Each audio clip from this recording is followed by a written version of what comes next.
Look at all that debris. Oh my God. We're in a tornado. We are in a tornado. Oh my goodness.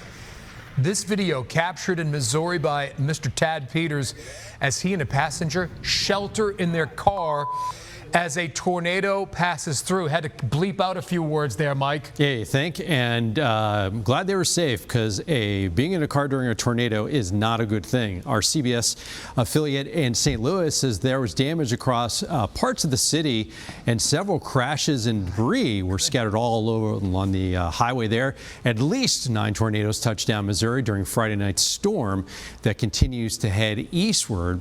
Now, I want to show you all the severe weather reports from yesterday.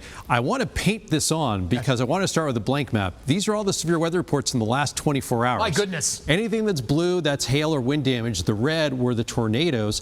And right now we have multiple tornado watches from Ohio down into the deep south. The severe weather threat today is going to push into the deep south. This area in pink, that's a high risk of severe weather. We really don't get a high risk of severe weather many times during a year.